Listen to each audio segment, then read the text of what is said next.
Tere, mina olen Helja ja kui üldiselt läheb mul targalt tarbimisega juba täitsa hästi, siis toidu raiskamisega on mul endiselt probleeme ja seetõttu tulin ma täna Rimisse, et uurida, kuidas viia oma toidu raiskamine täiesti nulli.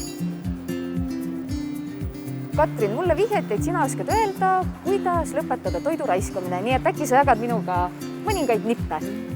Ma arvan, et tegelikult mina, kes ma vastutan ettevõttes just selle eest, et kuidas seda toidu raiskamist vähendada, siis ma oskan sulle öelda, et kodudes saab täpselt samamoodi asjale otsa vaadata, nagu üks ettevõtte vaatab.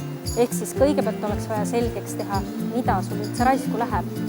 Ja võib-olla on üks väga hea näide sellest, et sa näiteks kirjutad üles nädala jagu, mis need tooted on, mida sa kõige rohkem ära viskad.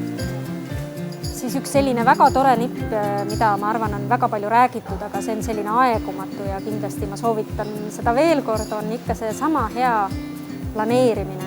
Ehk siis koosta endale nimekiri näiteks mitmeks päevaks, mida sa süüa sooviksid teha oma perele ja vastavalt sellele menüüle paned kirja ostunimekirja.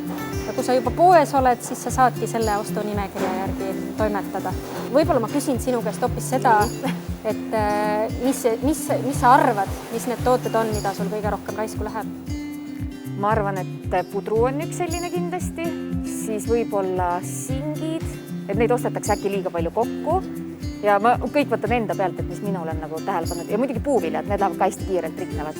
Just. Võib-olla mul on sul väga konkreetne nipp pudru jaoks, et pudru on ka üks selline toode, mida uuringute järgi läheb kodudes kõige rohkem raisku. Valmis toit ja sealhulgas pudrud. Näiteks mina teen ise hommikuti eelmise päeva pudrust pannkoogi, et kellele siis pannkoogid ei meeldi, et see on kindlasti üks selline hea võimalus katsetada, et kuidas maitsevad riisipudrust pannkoogid või kaeraelvestest pannkoogid, et seda tasub kindlasti proovida. Ja puu- ja köögiviljad on samamoodi üks sellistest toodetest, mis läheb ka meil siin poes kõige rohkem mahakandmisele ja ka kodudes läheb kõige rohkem raisku. Üks väga hea nipp, mida ma olen ise kasutanud, on selline, et ma panen salatilehed niiske salvrätiga eraldi karpi ja hoian neid külmikus ja mulle küll tundub, et need säilivad natuke kauem. Väga hea, need on kõik väga head nipid, ma kindlasti proovin need järele ja sel nädalal luban ma siis oma toidu raiskamise viia täiesti nulli.